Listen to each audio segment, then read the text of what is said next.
Tensions are once again rising in the West Philippine Sea, with incidents occurring in the Escoda Shoal for the second straight week. Early on August 19th, a Chinese Coast Guard ship and 2 Philippine Coast Guard vessels were involved in a ramming incident, resulting in structural damage to both Filipino ships, but no reported injuries.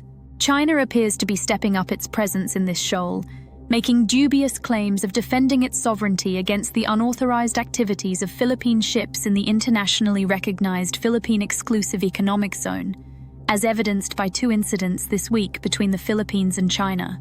This appears to demonstrate that the attempts to de-escalate the tensions in the region that led to the agreement between China and the Philippines in the Second Thomas Shoal were short-lived, and there is regional and international concern that the Escoda Shoal is the new flashpoint in the region. 8 Chinese ships, including Chinese Coast Guard vessels and at least 1 People's Liberation Army Navy warship, intercepted the BRP Datu Sanday, a Philippine Bureau of Fisheries and Aquatic Resources ship, on Sunday, August 25th, in the Escoda Shoal. The Chinese Coast Guard spokesman, Gan Yu, stated that the Philippine ship approached the Chinese vessels, maneuvering dangerously and unprofessionally, resulting in a brush between the Philippine vessel and a Chinese Coast Guard vessel. In their statement, the Philippines claimed that the incident involved ramming and the use of a water cannon against the Philippine vessel, resulting in damage and the failure of its engines. The Philippine ship had journalists aboard, and they were able to document the incident in accordance with the Philippine Transparency Campaign in the West Philippine Sea. Ganyu responded that the journalists aboard the Datu Sanday were there to distort facts, and the media-provided videos are not to be believed. The next incident this week occurred the next day, on Monday, August 26th, in the Escoda Shoal, when 2 Philippine Coast Guard ships encountered 40 ships, which included the Chinese Maritime Militia, Coast Guard, and at least 3 People's Liberation Army Navy warships. The Chinese claimed to have implemented control measures against the Philippine ships, accusing them of intruding into their territorial waters.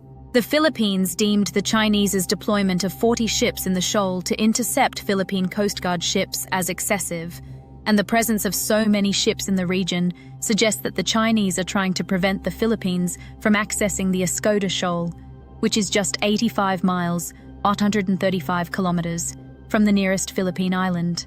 The Philippines discovered piles of ground-up coral in the Escoda Shoal earlier this year, which were an attempt by China to build an artificial island in the shoal in the same manner that it has built in other shoals in the South China Sea, including the West Philippine Sea.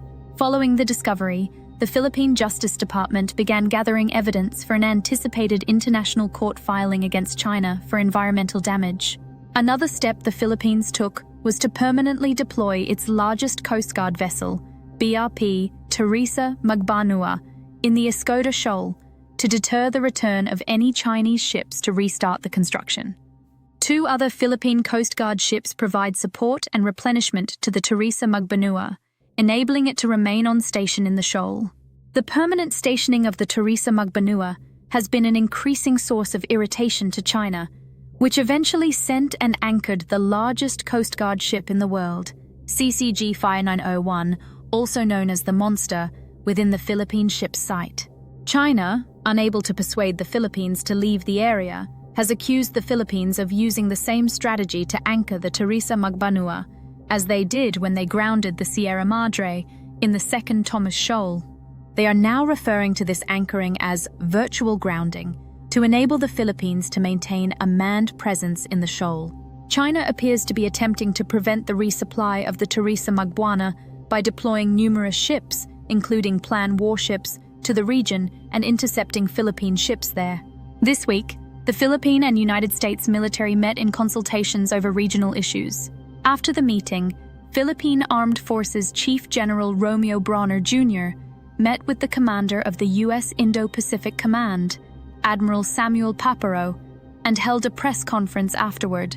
In response to a question, Admiral Paparo stated that the United States was open to consultations about having U.S. Navy ships escort Philippine ships delivering food and supplies in the region. General Brawner added the Philippines needs to exercise caution before seeking U.S. assistance, citing Philippine law and a constitutional restriction on foreign forces participating in local combat operations. The Philippines is committed to exploring all available options before seeking U.S. assistance. Even as the situation escalates, the Philippines appears to be trying to stop it.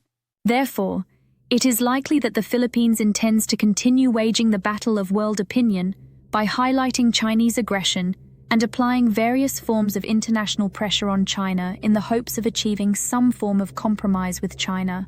The Philippine strategy has a goal to get the Chinese to drop their claims in the region, but it will likely have to play the long game, as China appears unwilling to withdraw soon. The deployment of planned warships to the region represents a significant escalation, not typically seen at the Second Thomas Shoal, and is a clear attempt to intimidate the Philippines to abandon the region or to obstruct aid to the Teresa Magbanua, thereby forcing it to leave the shoal. Should that occur, it's reasonable to anticipate that the Chinese will obstruct the Philippines' attempts to re-enter the shoal in the future.